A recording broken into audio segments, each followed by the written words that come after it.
সাল্লাল্লাহু আলাইহি সাল্লাম মসজিদ নববীর ভিতরে বসে আছেন। একজন সাহাবী এসে বলছে, আসসালামু আলাইকুম। আল্লাহর রাসূল সাল্লাল্লাহু আলাইহি সাল্লাম বলতেছে, এই ব্যক্তির আমলনামায় 10টা নেকি আল্লাহ তাআলা লিখে দিলেন। সুবহানাল্লাহ। আরেকজন ব্যক্তি আসার পরে সালাম দিলেন, আসসালামু আলাইকুম ওয়া রাহমাতুল্লাহ। আল্লাহর রাসূল সাল্লাল্লাহু আলাইহি সাল্লাম জানিয়ে দিলেন, আল্লাহ পাক রব্বুল আলামিন তার এই গোলামের আমলনামায় 20টা নেকি আল্লাহ তাআলা লিখে দিলেন। সুবহানাল্লাহ। তিন নাম্বার শ্রেণী মানুষ আসলো, আসসালামু আলাইকুম ওয়া রাহমাতুল্লাহি ওয়া বারাকাতুহু। আল্লাহর রাসূল সাল্লাল্লাহু আলাইহি সাল্লাম জানিয়ে দিলেন, এই বান্দা যখন এই সালাম দেবে আল্লাহ পাক রব্বুল আলামিন তার আমলনামায় 30টা নেকি লিখে দিলেন। সুবহানাল্লাহ। আজকে আমাদের সমাজে এমন মানুষ আছে, রাস্তাঘাটে যখন আমি আপনি সালাম দিলে অনেক মানুষ উত্তর দেয় না, আছে না নাই? এত কৃপণ, এত জঘন্য। যখন আমি আপনি সালাম বিনিময় করি, আল্লাহ রাসূল সাল্লাল্লাহু আলাইহি সাল্লামের একজন সাহাবী, এই সাহাবী যখন বাড়ি থেকে রওনা করেছে, দুইজন ব্যক্তি একই সাথে, ইতিমধ্যে রাস্তার মাঝখানে রাসূল সাল্লাল্লাহু আলাইহি সাল্লামের কাছে যাওয়ার সময় ইতিমধ্যে যাওয়ার পথে কোনো ব্যক্তির সাথে দেখা হয় নাই। এই দুইজন ব্যক্তি বলল, আজকে তো আমরা আসার পথে কোনো ব্যক্তির সাথে দেখা হয় নাই, আমরা তো সালাম বিনিময় করতে পারলাম না। দুইজন সাহাবী আবার সামনে দেখতেন বড় একটি গাছ, একজন সাহাবী ডান পাইতে গেল, একজন সাহাবী বাম পাইতে দিয়ে দুইজন সামনাসামনি সালাম বিনিময় করলো। কারণ রাসূল সাল্লাল্লাহু আলাইহি সাল্লাম বলেছেন, একজন মুসলমান আর একজন মুসলমানকে তোমরা কথার প্রথমে সালাম বিনিময় করবা। সুবহানাল্লাহ। কিন্তু আজকে আমাদের সমাজে আছে এমন মানুষ আছে, সালাম বিনিময়ের দূরের কথা, মানুষের সাথে দেখা হলে আগে গালি দেয়, আছে না নাই? আল্লাহর হাবিব সাল্লাল্লাহু আলাইহি সাল্লাম জানিয়ে দিয়েছেন, মুনাফিকের লক্ষণের ভিতরে একটা লক্ষণ হলো, একজন ব্যক্তি আরেকজন ব্যক্তির সাথে যখন কথা কয়, কথায় কথায় যারা গালি দেয়, মনে করবেন এটাই হলো মুনাফিক। কি কথা বলেন? মুনাফিক। একজন ব্যক্তি আরেকজন ব্যক্তির সাথে যখন কথা বলে, কথায় কথায় যে ব্যক্তি গালি দেয়, আল্লাহর রাসূল সাল্লাল্লাহু আলাইহি সাল্লাম বলেন, মুনাফিকের একটা লক্ষণ, এই ব্যক্তি হলো মুনাফিক, যে কথায় কথায় গালি দেয়। কিন্তু আমাদের সমাজে এমন মানুষ আছে না নাই? আছে। তাহলে আমি আপনাদের থেকে কি শিক্ষা নিলাম? আল্লাহ নবী সাল্লাল্লাহু আলাইহি সাল্লাম বলতেছে, যখন আমার আপনার পরস্পর একজন মুসলমান আর একজন মুসলমানের সাথে দেখা হবে, তখন আমাকে আপনাকে কি করতে হবে? কথা বলেন? সালাম বিনিময় করতে হবে। কিন্তু এমন কি বল আছে, সালাম দিলে জবাব দেওয়া তার মুখ বন্ধ হয়ে যায়। এজন্য আল্লাহ পাক রব্বুল আলামিন বলতেছে, যে ব্যক্তি সালাম দেবে, আসসালামু আলাইকুম ওয়া রাহমাতুল্লাহি ওয়া বারাকাতুহু, এই ব্যক্তি যখন সালাম দেবে, আল্লাহ পাক রব্বুল আলামিন তার আমলনামায় কয় নেকি দেবে? 30 নেকি দেবে। তাহলে যদি আমি আপনি তিনজন ব্যক্তিকে সালাম বিনিময় করি, তাহলে কত হলো? 90 নেকি। আমি আপনি 1 মিনিটও হতে পারে, 2 মিনিটও হতে পারে, 90 নেকি আমার আপনার হয়ে গেল।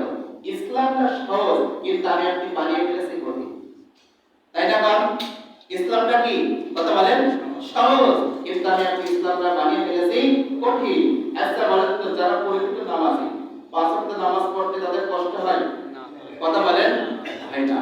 কিন্তু যারা পরিচিত নামাজি নাই, তাদের এই 5 ওয়াক্ত নামাজ পড়তে কষ্ট হয় কি হয় না? কথা বলেন।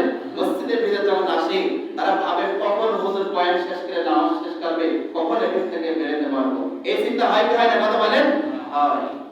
কিন্তু যারা প্রকৃত মুসলমান, প্রকৃত যারা নামাজি, তারা এই চিন্তা করে না। তারা যখন আল্লাহর ঘরে আসে, তারা মনে হয় আমরা এখানে বসে থাকি। সুবহানাল্লাহ। একটা জিনিস দেখেন, যখন আমি আপনি এই জুম্মার দিন যখন বাড়ি থেকে আসি, অনেক মানুষ এসে এখানে আধা ঘন্টা কিংবা 20 মিনিট বসি। আচ্ছা, এখানে এই বয়ান শুনতে শুনতে অনেক মানুষের ঘুম আসে না? কথা বলেন, আসে। আচ্ছা বলেন, এই ঘুমটা কি বলেন তো? রহমতের ঘুম। সুবহানাল্লাহ। আমি আপনি যখন বাড়িতে যাই, কাজ কাম করি, তখন কিন্তু এমন ঘুম আসে না। আমি আপনি বসে বসে এত সুন্দর ঘুমোচ্ছি, কিন্তু তবু টের পাচ্ছি না যে আমি আপনি শুয়ে আছি কি বসে আছি। সুবহানাল্লাহ। তাহলে এটা হলো রহমতের জায়গা। কিন্তু আমি আপনি যখন এই জায়গায় আসি, আমার আপনার মন শুধু ছটফট করে। যারা প্রকৃত নামাজি নাই, তারা সবসময় ছটফট করে যে কখন এখান থেকে বের হব। এজন্য সম্মানিত প্রিয় হাজিরিন, আল্লাহ পাক রব্বুল আলামিন জানিয়ে দিয়েছে, বান্দা আমি আপনি যে ভালো কাজটা করব, এই ভালো কাজের বিনিময়ে আল্লাহ পাক রব্বুল আলামিন কি করবে? সওয়াব দেবে। এবার ভালো কাজ কি? আমি যখন নামাজ পড়তে আসবো আরেকজন ব্যক্তিকে আমি আপনি সাথে করে নিয়ে আসবো। আমি আপনি যখন রোজার মাসে রমজান মাসে রোজা রাখবো আরেকজন ব্যক্তিকে যে রোজা নেই তাকে আমি আপনি রোজা থাকার আদেশ করব। আমি থাকবো এবং তাকে কি করবো? আদেশ করব। এবার একজন ব্যক্তি অসহায়, সে ব্যক্তি অভাবগ্রস্ত, তার কাছে টাকা নাই, আমার আপনার কাছে টাকা থাকলে সেই ব্যক্তিকে সাহায্য করব। কিন্তু আজকে আমাদের সমাজে এই সাহায্য করার মানুষ কি আছে না নাই? কথা বলেন। নাই। আজকে সাহায্য করতে গেলে একজন ভিক্ষুক যদি আমার আপনার কাছে এসে হাত পাতে, তাহলে আমি আপনি ওর মুখে না তাকিয়ে অন্য মুখে আমি আপনি তাকিয়ে থাকি। থাকি না? কথা বলেন। থাকি। কিন্তু একটিবার চিন্তা করেন তো, যে আল্লাহ রব্বুল আলামিন ওই মানুষকে ভিক্ষুক বানিয়েছে, ওই জায়গায় আমাকে আপনাকে দান করাতে পারতো কি পারতো না? কথা বলেন না কেন? পারতো কি পারতো না? তাহলে আমি আপনি 10টা টাকা কিংবা 5টা টাকা দান করি, এটা আমার আপনার আমলনামায় লিখে দান করবেন কে? আল্লাহ তাআলা। আজকের এই জুম্মার দিনে আমি আপনাকে মসজিদে আল্লাহর ঘরে 10টা টাকা কিংবা 20টা টাকা দান করি, আপনি মনে করছেন আমার পকেট থেকে 20 টাকা চলে গেল, কিন্তু আল্লাহ রব্বুল আলামিন এর প্রতিদান নিশ্চয় আল্লাহ তাআলা আমাকে আপনাকে দুনিয়াতে না দিলাম আখিরাতে আল্লাহ তাআলা দেবেন ইনশাআল্লাহ। কিন্তু আজকে আমি আপনি সেই কিনে বলতে পারি মসজিদে আসলেই পরে 3 টাকা 2 টাকা 1 টাকা এই সমস্ত জিনিস আমি আপনি আছে না? কথা বলেন। অনেক মানুষ আছে গোপনে 3 টাকা দিয়ে দেয়। আপনি মনে করছেন যে মসজিদের লোক দেখে নাই, কিন্তু যাকে আপনি দিচ্ছেন আপনি তো মসজিদে যাচ্ছেন, আপনি এটা দান করছেন, কিন্তু যার কাছে দিচ্ছেন সে আল্লাহ তো কবুল করছে কি করছে না? কথা বলেন। সে আল্লাহ দেখছেন যে আমি আপনি যে টাকাটা দিচ্ছি, যে কাজটা করছি, এটা আল্লাহ পাক রব্বুল আলামিন সব দেখছেন। আপনি হয়তো মনে করছেন অন্ধকারে গভীর রাতে আমি আপনি অবৈধ কাজ করছি, খারাপ কাজ করতেছি, দুনিয়ার কোনো মানুষ দেখছে না, কিন্তু আল্লাহ পাক রব্বুল আলামিন সব দেখছেন।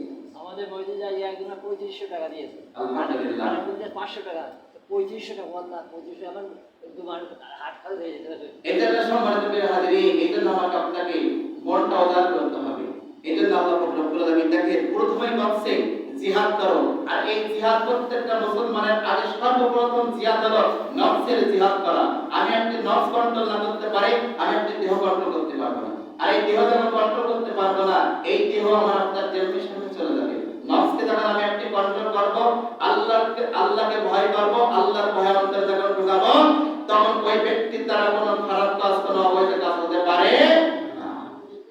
এটা আমাকে আপনাকে আগে সর্বপ্রথম কাজ হলো নফসের উপর জিহাদ করা। তারপর আল্লাহ পাক রব্বুল আলামিন বলতেছে, বান্দা যে ভালো কাজটা করবা এর প্রতিদান আল্লাহ পাক রব্বুল আলামিন দেবে, আর যে খারাপ কাজটা করবা এর প্রতিদান কে দেবে? আল্লাহ তাআলা। এজন্য সম্মানিত হাজিরিন, আল্লাহ পাক রব্বুল আলামিন আমাকে সহকারে আপনাদের সকলকে আল্লাহ তাআলা যে ভালো কাজগুলো করার আমার আপনার আদেশ করেছে, প্রত্যেকটা ভালো কাজ আমি আপনি যদি সঠিকভাবে করতে পারি, আল্লাহ পাক রব্বুল আলামিন সেই তৌফিক দান করুন। সকলে আল্লাহুম্মা আমিন।